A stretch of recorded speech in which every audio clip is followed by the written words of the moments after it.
Out in the drop zone locally, we do have rattlesnakes. There are some times where you can't see where you're walking, especially if it's pitch black dark. So yeah, it's definitely just the wildlife for us. But making sure that everybody's safe is definitely #1 priority. Our function is it's dual operation. So we have an aerial port side of it, and then we have the parachute side of it.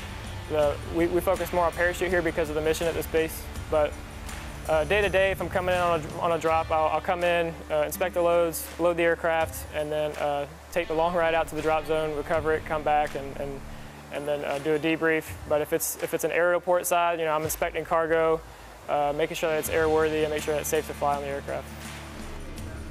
Weight and balance is very crucial on an aircraft. You have to make sure that it's placed in the right spot on the aircraft, otherwise it affects the characteristics of flying. Safety of flight is the #1 priority when it comes to inspecting the cargo, so you want to make sure that it gets there safely, gets there in one piece, and it doesn't affect any of the lives on that plane.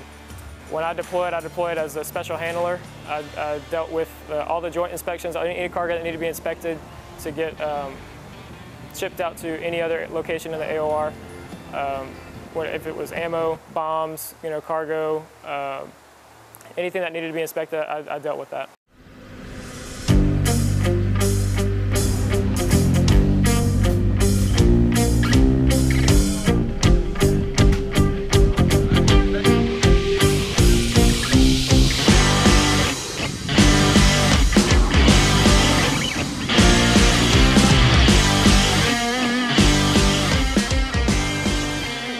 Terminal, they'll come in 7 a.m. and they have to actually get all the equipment ready.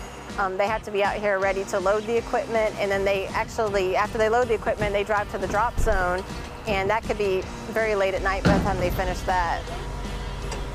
There's so many facets to the small air terminal. A lot of people don't realize that you have fleet, you have passenger service, you have cargo, you have ramp, you have special handling, which is a lot of hazmat, so if you have to ship hazmat out, they actually are the experts on that.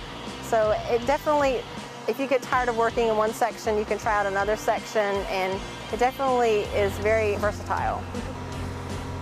Without small air terminal, we're not getting cargo on the planes. They drive all the MHE equipment, which is the forklifts and the K-loaders.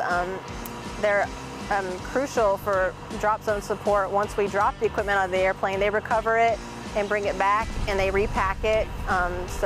And then we don't have any airdrop equipment to drop unless they're building the airdrop equipment. So it's definitely hand in hand. My mission in my section was vital for aircraft deployment. And an empty plane doesn't do any good for anybody downrange. So I needed to make sure that all the cargo that I was inspecting was airworthy, it was safe for flight, and that I was going to get to the right person at the right time. When I was deployed in 2019, we handled a lot of human blood shipments for people who needed blood transfusions downrange. And just seeing that on paper it really opened my eyes to how I aided and how I helped. Most satisfying part is probably when the mission's complete after a long day. If you're working 12-hour shifts and you see the plane roll down the runway and the wheels take off, just looking at it like that's awesome. Like I played a big role in that. That's probably the most satisfying is mission accomplishment.